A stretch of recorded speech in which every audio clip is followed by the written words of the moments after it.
Part 2. Mama came out on the porch. She was just as excited as the girls were.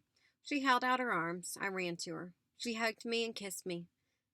"It's good to have you home again," she said. "Look what I have, Mama," the little one cried. And it's all mine." She held the gold cup out in her two small hands. As Mama took the beautiful cup, she looked at me. She started to say something, but was interrupted by the cries from the other girls.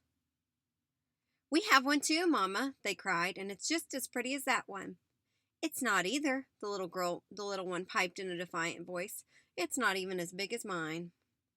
"Two cups!" Mama exclaimed. "Did you win too?" "Yes, Mama," I said. "Little Ann won that one all by herself."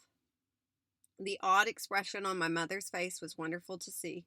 Holding the cup in each hand, she held them out in front of her. "Two," she said. "A gold one and a silver one. Who would have thought anything so wonderful could have happened to us? I'm so proud, so very proud." Handing the cups back to the girl, she walked over to Papa. After kissing him, she said, "I just can't believe everything that has happened. I'm so glad you went along." "Did you enjoy yourself?" With a smile on his face, Papa almost shouted. "Enjoy myself? Why, I never had such a time in my life." His voice trailed off in a low calm. "That is, except for one thing. Grandpa had a bad accident." "Yes, I know," Mama said.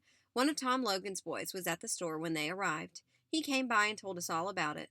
The doctor said it wasn't as bad as it looked, and he was pretty sure Grandpa would be home in a few days."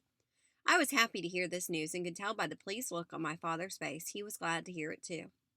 On entering the house, Papa said, "Oh, I almost forgot." He handed the box of money to Mama. "What's this?" she asked. "Oh, it's just a little gift from old Dan and little Ann," Papa said. Mama opened the box. I saw the color drain from her face. Her hands started trembling.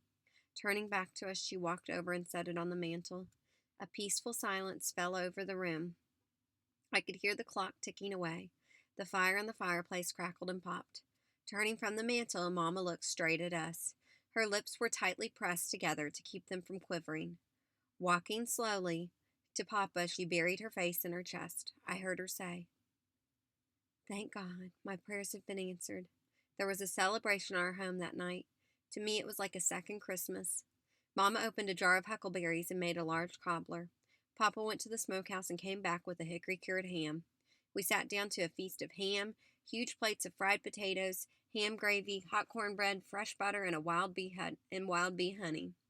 During the course of the meal, the entire story of the championship hunt was told, some by Papa, but mostly by me. Just when everything was so perfect and peaceful, an argument sprang up between the two oldest girls. It seemed that each wanted to claim the silver cup. Just when they were on the verge of sawing it in two, so each would have her allotted share, Papa settled over the squabble by giving the oldest one a silver dollar. Once again, peace and harmony was restored. That night, as I was preparing for bed, a light flashed by my window. Puzzled, I tiptoed over and peeked through the pane. It was Mama, carrying my lantern and two large plates heaping with food. She was headed for the doghouse.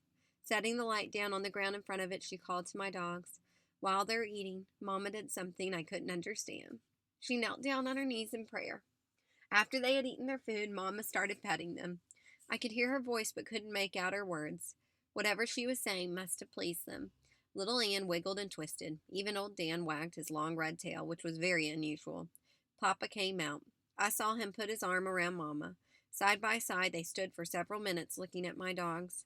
When they turned to enter the house, I saw Mama dab at her eyes with the apron. Lying in bed, staring into the darkness, I tried hard to figure out the strange actions of my parents. Why had Mama knelt in prayer in front of my dogs? Why had she wept? I was running all the whys around in my mind when I heard them talking. "I know," Papa said, "but I think there's a way. I'm going to have a talk with Grandpa. I don't think that old foot of his is ever going to be the same again. He's going to need some help around the store." I knew they were talking about me, but I couldn't understand what they meant. Then I thought, why, that's it. They want me to help Grandpa. That would be all right with me. I could still hunt every night. Feeling smart for figuring out their conversation, I turned over and fell asleep.